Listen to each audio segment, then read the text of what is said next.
Hígado, van a decir, ¿qué es esto que está hablando? Exactamente. Me dio una hepatitis, como tú bien dices. A los 11 años me enfermé de hepatitis. Me comí alguna porquería en la calle y me dio hepatitis. Y esto fue lo mejor que me pasó. Porque llegó el médico y me dijo, María Fernanda, lo siento, estás con hepatitis, eso es contagioso, no puedes ir al colegio durante un mes porque vas a contagiar a tus compañeras. Tampoco puedes ver a tus hermanas porque les vas a contagiar. Un mes de cuarentena sin ir al colegio, sin ver a tus hermanas. Para mí en ese momento no había nada más bonito que te dijeran, no tienes que ir al colegio un mes.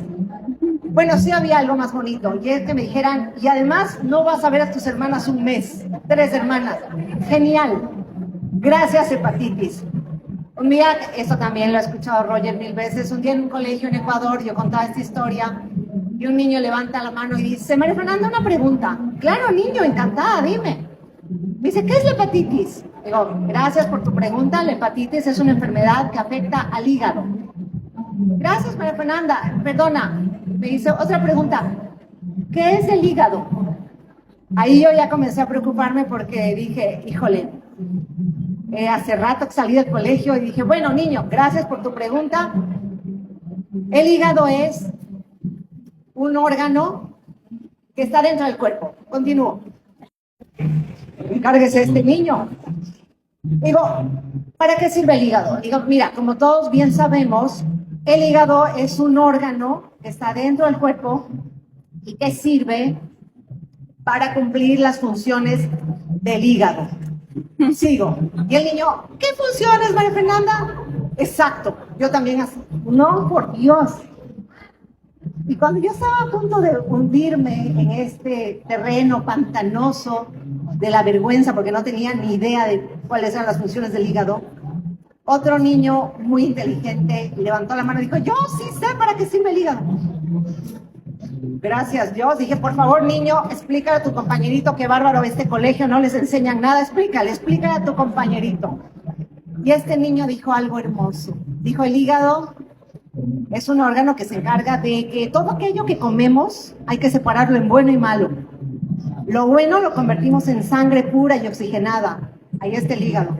Lo malo, el hígado dice, esto no vale, hay que desecharlo para no envenenarnos. Así es que el hígado hace eso, separa lo bueno de lo malo y se queda con lo bueno. Y yo así, ¿de verdad? Ese día me volví fan del hígado.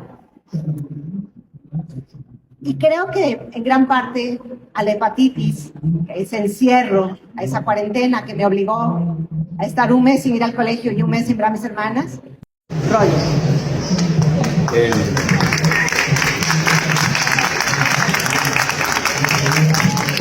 La verdad es que tenemos un montón de coincidencias, yo creo, los tres en eso. Yo también vengo de una familia que no es lectora, ¿no? También comparto con María Fernanda eso. Pero me acuerdo que cuando era pequeño, antes de que mi madre y mi padre se separen, ¿no? Y cambie mi vida de diferentes formas, mi papá nos regaló a mis hermanas, a mí yo tengo 4 hermanas, y nos regaló una colección de clásicos de la literatura universal, así como Don Quijote, Tom Sawyer, Guillermo Tell, Viaje al centro de la Tierra, todos estos clásicos, pero a manera de cómic, ¿no?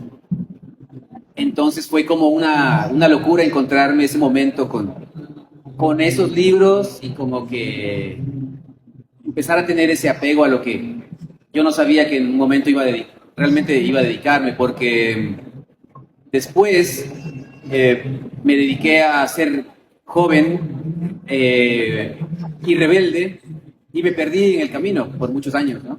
Entonces me fui a vivir, soy migrante de diferentes formas, ¿no? Vivo en Quito, en Ecuador, pero no nací en Quito.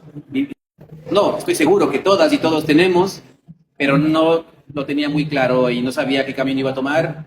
Y el camino que en ese momento dediqué fue como ese, ¿no? Como dedicarme a vivir esos años.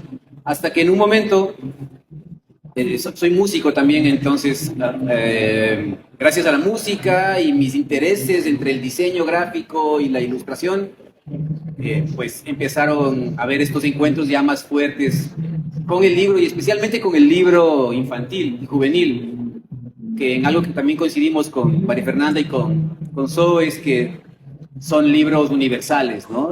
La literatura infantil es literatura universal, no está dedicada solo para los más pequeños. Imagínense nosotros que ya estamos grandes, lo disfrutamos tanto como los más pequeños, eso significa que estas historias todavía nos conmueven muchísimo, ¿no?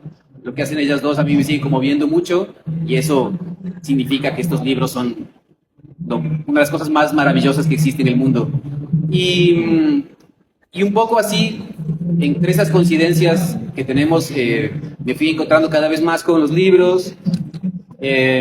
Soy autodidacta, eso entonces también ha hecho que el proceso de aprendizaje sea diferente, ¿no? No vengo de una estructura, no vengo de una fórmula, digamos, académica, entonces, y también en eso coincido contigo, ¿no? Y creo que contigo igual, o en alguna parte, entonces, como que he ido aprendiendo en ese camino de ver cómo funcionan, cómo se hacen, ¿no? Y cada vez con más preguntas que respuestas realmente. Pero un poco es eso, así brevemente es como, ese es el camino que he tomado, es de dónde vengo un poco. Y bueno, pues lo lindo de esto es que cada vez, con el paso del tiempo, uno puede seguir viajando y tener estos encuentros como el que tenemos ahora con ustedes, que uno no puede más que agradecer por eso, ¿no?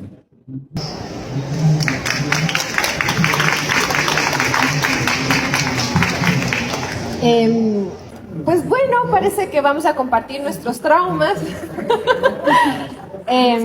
como siempre, pero que está bonito porque creo que es parte de nuestra historia. Yo, en cambio, desde pequeñita, yo digo a veces que nací media rota, porque desde chiquita era como muy enojada y lloraba mucho.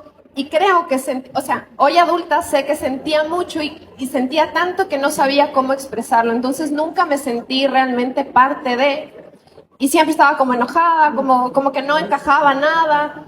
Y para mí el dibujo era el único momento en el que yo sentía que todo estaba bien, ¿sabes? Era como un momento casi meditativo y ya no me preocupaba lo que me preocupaba en el día a día y estaba bien, era como mi momento.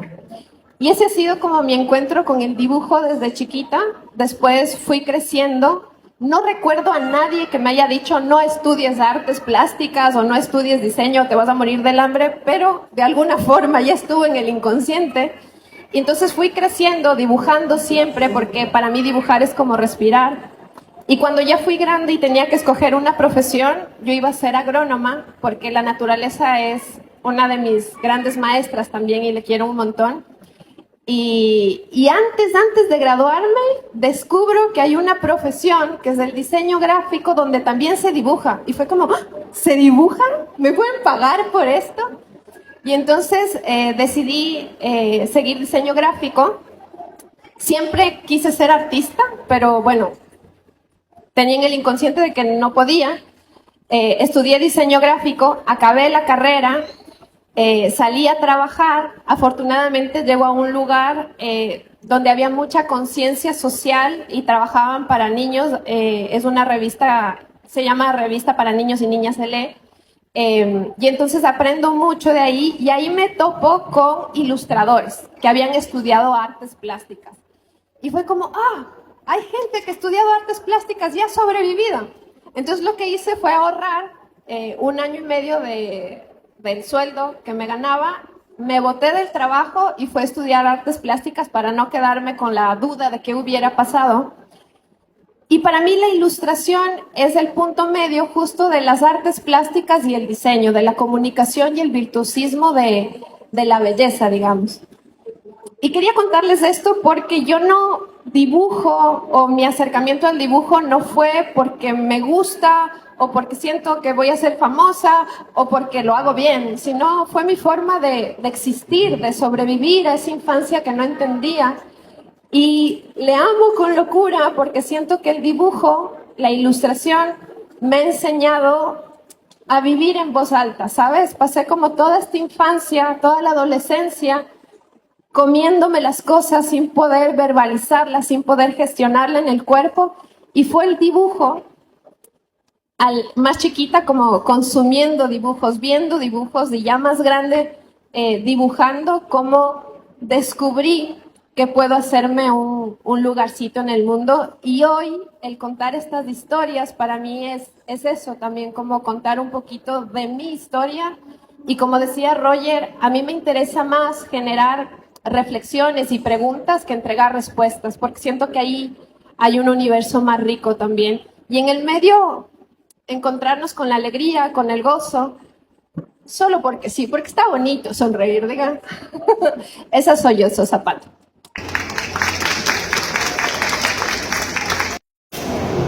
¿Por qué no le llegaron a poner nombre a H o tal vez era una representación de alguien especial en tu vida para escribir ese libro? Ahí hay otro. Mira, gracias, acá tengo este micrófono. Gracias, ¿cómo te llamas? Damaris. Gracias, Damaris, por tu pregunta. Me estás preguntando sobre un libro que se llama Amigos, se escribe con H, que fue la primera novela que publiqué hace muchísimos años. Para quienes no conozcan el libro, no importa, les cuento aquí rápidamente de qué va. Es la historia sobre una niña que se llama Antonia, con el impreso. Dije, sí, pero no se lo cuentes a nadie. Y me dijo, te prometo que no. Pasaron unos meses, vino mi mejor amiga Damaris y me dijo, no te enojes. Exacto. ¿Qué pasa cuando una amiga te dice no te enojes? Quiere decir que hizo algo con lo que te vas a enojar. No te enojes. Me dijo, envié tu novela a un concurso al Premio Latinoamericano de Literatura Infantil, estás participando. Me dije, no importa, no voy a ganar. No se va a publicar porque no voy a ganar. Y gané, Damaris. Y lo que era un secreto que no se podía enterar nadie, 20 años después, la primera pregunta que me hacen es sobre H.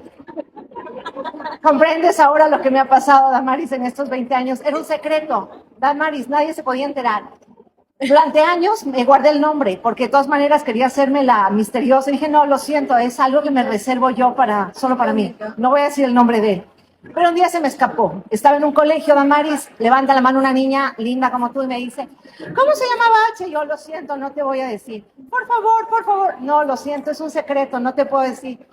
Entonces, ¿pero por qué, María Fernanda? Solo dime cómo se llama. No te puedo decir, lo siento, porque si el Héctor se llega a enterar... Y se me fue, Damaris. Sí, fue. Se llama Héctor, pero por favor no se lo digas a nadie, ¿sí? Muchas gracias.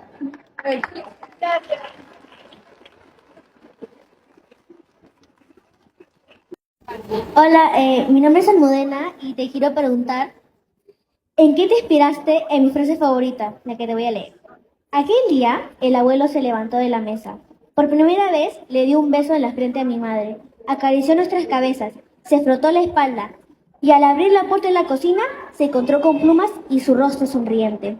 El abuelo abrió sus brazos y le dijo, bienvenido, Plumas. ¿En qué te inspiraste? Almudena, gracias por leer mi libro Bienvenido Plumas. Es uno de los libros a los que yo más amo. No es de mis libros más conocidos, pero es uno de los que yo más amo porque habla sobre esto que estás diciendo. Me encanta que tengas una frase favorita del libro. Me encanta. Yo subrayo frases. Esta frase está asociada a una palabra que seguramente encontraste en el libro, la palabra apechugar.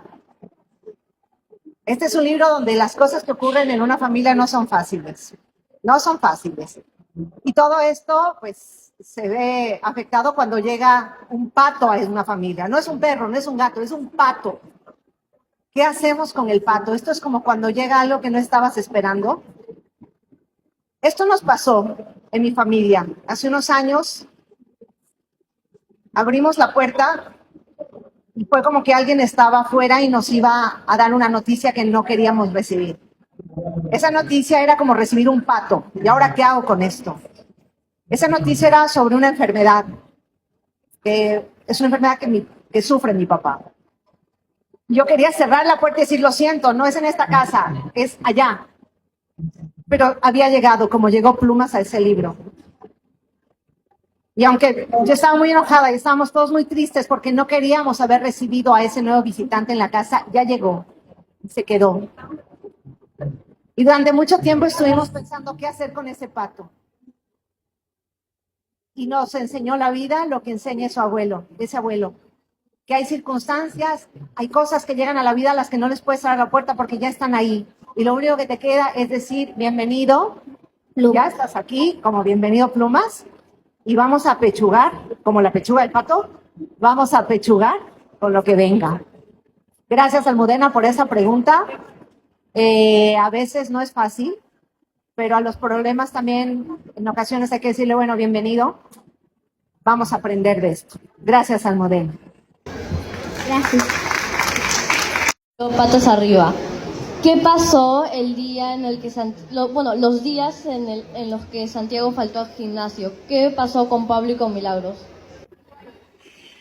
La pregunta del millón. Patas arriba. Bueno, como ya ven, mi vida, bueno, los títulos ya van diciendo un poco cómo ha sido mi vida, ¿no? Un día se puso patas arriba. Una de los momentos que más me gusta en un libro, siempre hablo de los puntos suspensivos, eso es lo que no se cuenta y que el lector asume, entiende, descifra. Hay cosas que no se tienen que contar en los libros porque tienen que ocurrir aquí y aquí. Cuando el lector se acerca y dice, ¡ah! Creo que ya sé lo que ocurrió. El mundo se pone patas arriba cuando llega lo inesperado. Cuando llega, por ejemplo, esa ruptura con un amigo o una amiga a quien quieres mucho y que, porque lo pensó sin pensarlo, terminó haciendo algo que te rompió el corazón.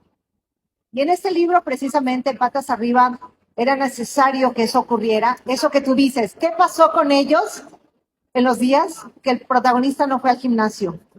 Ahí se tejió una historia. Se tejió una historia que el lector asume, que el lector imagina, que tú y yo podemos imaginar. Se construyó algo entre ellos que terminó lesionando a su mejor amigo. Y por eso el mundo se puso patas arriba. Me gusta siempre decir esto.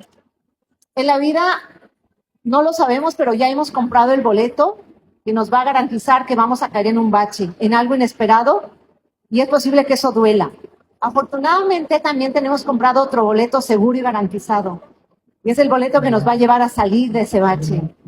Y ojalá en ese momento lo hagamos con los valores y las certezas del amor que nos impulsa.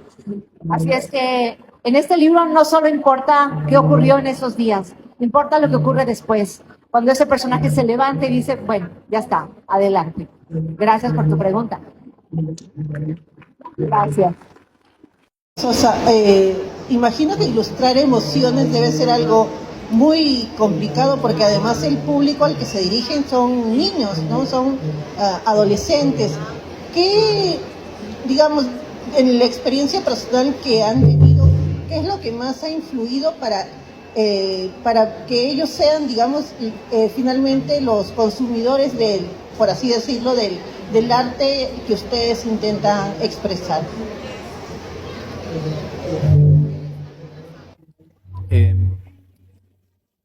Bueno, la verdad es que en mi caso al menos las cosas se fueron dando como por ciertas coincidencias, ¿no? En un momento no tenía claro que yo me iba a dedicar a la parte de la literatura infantil, ¿no? A dedicarme a hacer lo que hago pensando en los más pequeños, en los jóvenes justamente. Yo lo que quería hacer es dedicarme al cómic, ¿no? Que es más o menos lo que a la final está muy, muy cercano, pero por lo general está orientado más hacia el público adulto, ¿no? Pero cuando me mudé a vivir a Quito, como les contaba hace un momento, en esos momentos, en esos años, había esta especie en nuestro país de explosión, digamos, ¿no? En la literatura infantil y juvenil, ¿no? Y habían muchísimos nombres de escritoras, escritores, ilustradoras, ilustradores, y estaban pasando muchas cosas, y fue algo que a mí me absorbió, ¿no? Y como que fue algo en lo cual yo me pude sentir identificado, ¿no? Y una vez que entré en ese mundo, pues como se dan cuenta ya no pude volver a salir, ¿no? Entonces, lo cual me parece hermoso, claro, me parece lindo. Y una de las intenciones que yo tengo, una de las cosas además que tengo súper claras al momento de hacer lo que hago es jamás olvidarme a quién está dirigido mi trabajo. Muchas veces pasa esto de que a veces las respuestas que te dan es como, yo lo que quiero es como satisfacer mi propia necesidad, digamos, ¿no? O a veces, muchas veces incluso no pensar en que está dirigido a tal lugar, sino pensar en que es eso, como una cuestión como muy, muy única y propia, lo cual está muy bien, pero siempre tengo muy presente que lo que estoy haciendo quiero que conecte con las niñas y niños, con los jóvenes, obviamente con los adultos también, pero lo hago de esa forma porque también es una manera de hablarme a mí en esos años, ¿no? Con María Fernanda tenemos un libro que se llama Los Días Raros, ¿no? Que justamente trata un tema muy sensible, que es la ruptura familiar, ¿no? Y la migración también por ende, ¿no? La separación, la distancia. Y es un libro que a mí personalmente tal vez me habría gustado tener cuando yo tenía una edad, en ese momento tal vez, por decir algo, 9 años, ¿no? Me habría encantado tener un libro así, ¿no? Que tal vez me hable a mí directamente y en el cual yo no me sienta solo. Creo que es una de las cosas más lindas que uno puede hacer cuando piensa en literatura para niñas, niños y jóvenes, ¿no? Es sentir ese cobijo y esa cercanía, ¿no? Que podemos llegar a lograr con eso. Gracias por tu pregunta. Yo particularmente me enamoro de este formato de libro-álbum porque siento que hay varias líneas narrativas. Una es el texto, otra es la ilustración y otra es esa danza entre texto y ilustración.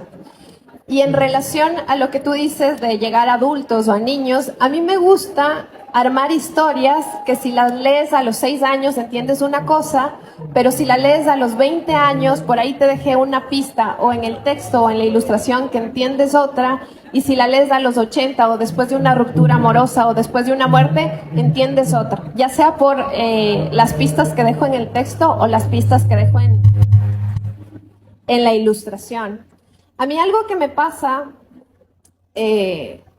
cuando cuento historias es un poco lo que creo que le pasa a María Fernanda y seguro a Roger también por lo que nos cuentas, que es que necesito que haya honestidad de mi parte. Y a veces eso me genera vértigo, ¿sabes? A veces estoy contando una historia y topo una fibra que es como, ay, Diosito, me duele, cacha, me duele hasta las lágrimas. Y yo decido, creativamente hablando, no cerrarme, porque el instinto es como, ¿sabes? Como no me vean ahí, me voy a ir a llorar un ratito, ya vuelvo. Hago el ejercicio consciente de, ok, ¿qué hay que verse ahí, sabes?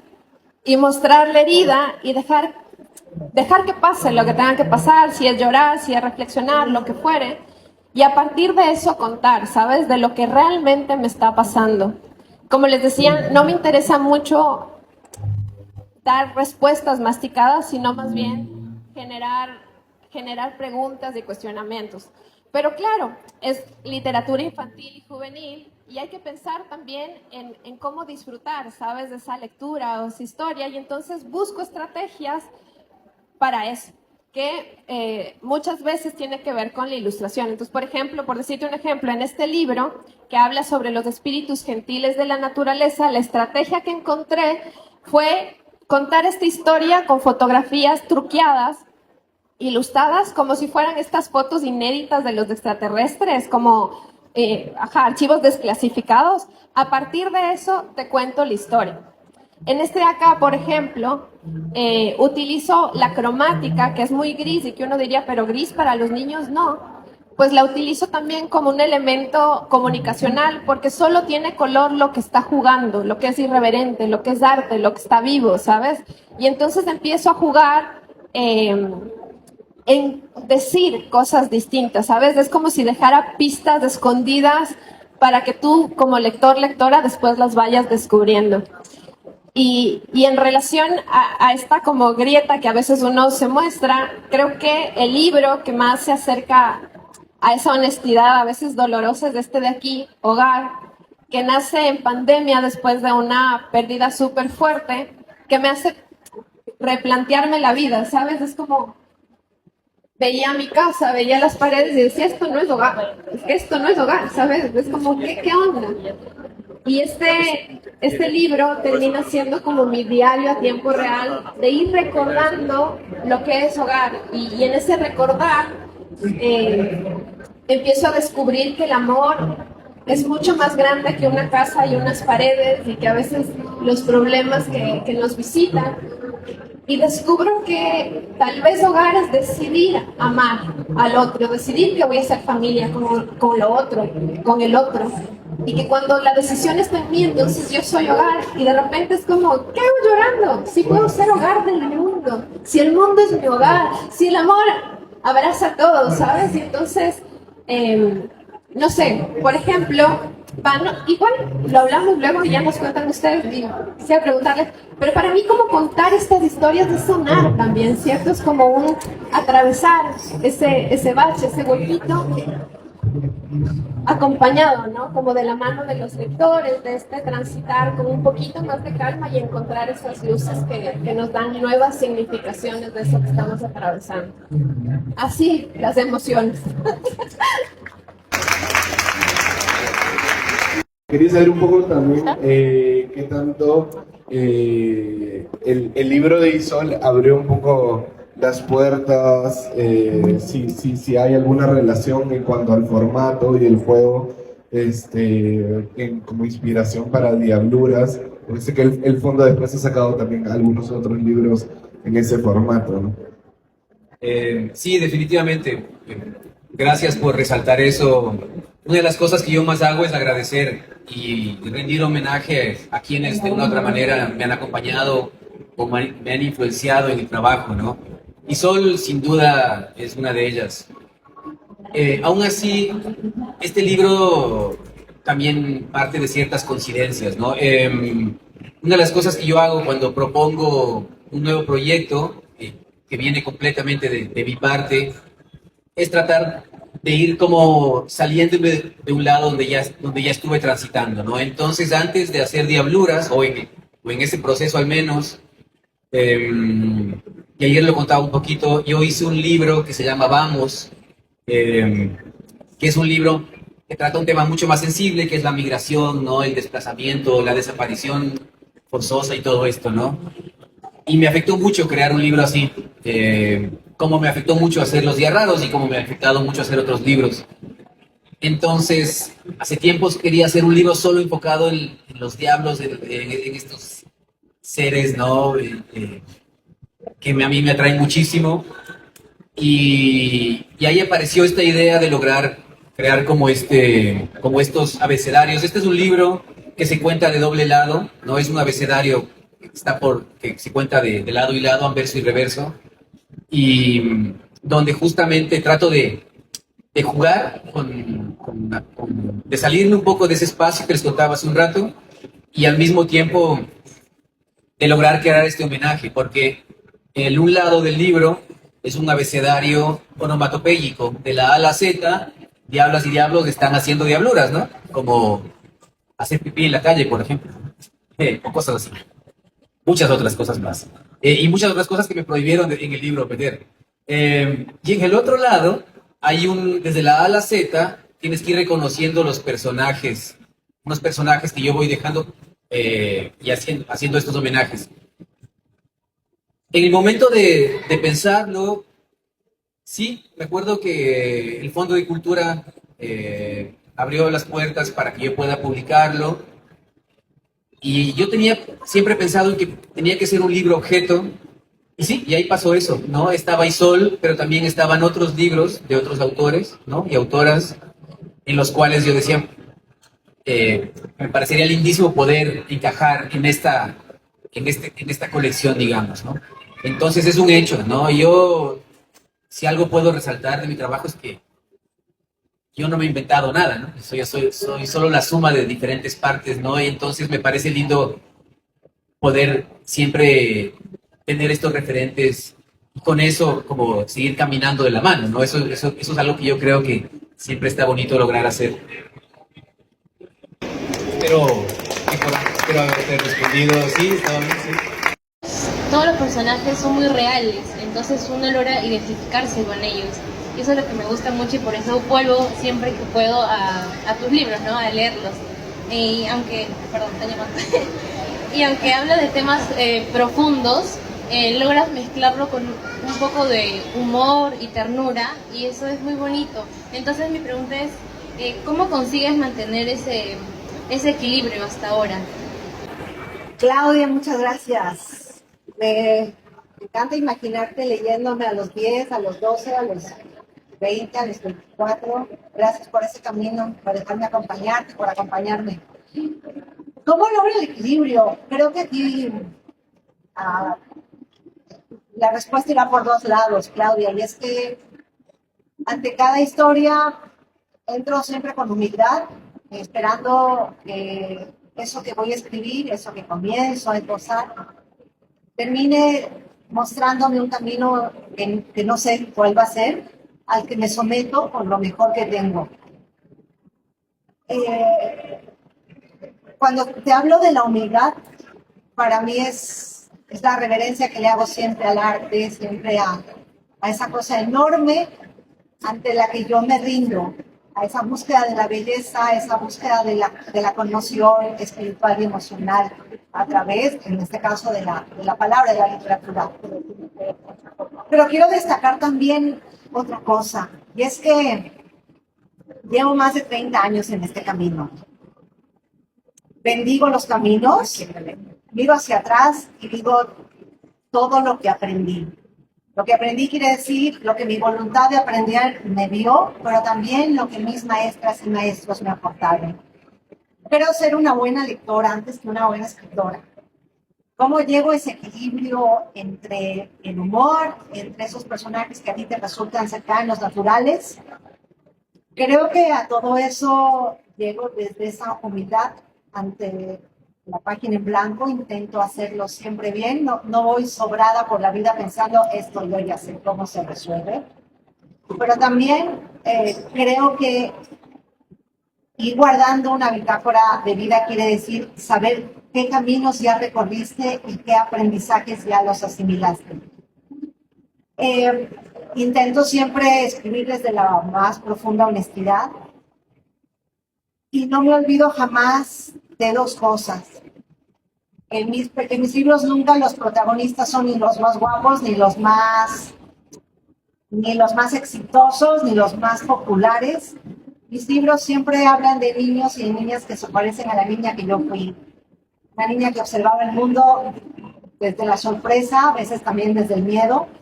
Y no me olvido que hay un niño o una niña que puede estarme leyendo desde una tormenta personal, desde el bullying, el acoso escolar, desde alguna forma de violencia, desde la ruptura, desde algún dolor. Y creo que en ese sentido el humor para mí es un vehículo muy importante para decirle a ese niño a quien no conozco, pero que a través del libro estoy llegando a él, y decirle no estás solo, no estás sola. Riámonos un ratito aunque esté cayendo la que está cayendo. Intento que mis personajes sean reales porque esos son los personajes que me seducen. Nada me seduce más de una persona normal y natural que tiene, como yo, días mejores y días peores, que mete la pata, que se equivoca, que a veces dice una palabra que no, ay, esta me salió fatal, y a veces acierta. No busco la literatura, como decía mis compañeros, no busco la literatura para ser muy famosa. Busco para responderme preguntas y para, ojalá, decirle a ese niño o esa niña que me está leyendo, no te preocupes, esto va a pasar. Y ojalá lo consigas. Si tú me dices que me llevas leyendo los años, quizás lo estoy consiguiendo y eso me emociona. Gracias, Clau. Encantados de tenerlos. María Fernanda, sabemos que los cuentos para niños y jóvenes no han sido escritos desde el inicio. Tenemos poco tiempo escribiendo específicamente la literatura infantil y juvenil. Me place encontrar todos esos temas en tus trabajos. Hice también un recurso educativo, el cuento y la literatura, las novelas, como recurso educativo en mi carrera docente. Pero ahora que estoy dedicada ya al sosiego, estoy dedicada a un voluntariado de narración de cuentos. ¿Y quién cree que me introdujo a tu trabajo? Fue mi nieta. Entonces, ya somos dos y más en la familia que estamos agarrar de tu trabajo, yo para narrar tus trabajos y ella para leer. Te felicito. Y lo que quiero preguntarte es lo siguiente, que siempre me he hecho esta pregunta. Cuando tú haces tus trabajos literarios, ¿consideras el desarrollo humano de los niños para hacer tu trabajo? Muchas gracias. ¿Cuál es tu nombre? Olinda. Olinda, me encanta que estés ya en este momento de sosiego, de paz, que estés dedicada a la narración. Qué bueno que estén compartiendo abuela y nieta también. En toda la familia están compartiendo lectura. Esto es como una escena que me hace enormemente feliz. Ojalá esto se pudiera repetir y repetir en todos los hogares. Qué bonito ese compartir. Lo primero que tengo que decirte es que la literatura infantil no tiene edad. Lo dijo ya Roger, es una literatura que va más allá de de la etiqueta que pone el editorial, porque de alguna forma tiene que separar lecturas de acuerdo con el nivel de lectura que puede tener, la experiencia lectora o el tiempo que va a tomar un libro en ser leído y compartido en el salón de clases. Pero es una literatura que no tiene edad. Y ya me olvidé que me preguntaste. Si considerabas el desarrollo psicológico de los niños para trabajar tus temas? Debería decirte que sí, que esa es una condición importante, saber cuál es el desarrollo psicológico de un niño para saber qué temas le vas a plantear. Pero te voy a decir que no, Linda. Yo hablo a los niños, cuando escribo, quiero decir, hablo de la misma forma, escribo de la misma manera en que yo les hablo a los niños. Quiero decir que todos los temas pueden ser abordados. Cuando hablo, yo no tengo hijos, tengo sobrinos, y cuando hablo con mis sobrinos, ya de los temas más felices, ya de los temas más complejos y espinosos, los seres humanos automáticamente, a la hora de comunicarnos, intentamos entregarle al otro una forma que le sea accesible. La literatura me da recursos maravillosos. El simbolismo de las metáforas es una cosa tremendamente poderosa.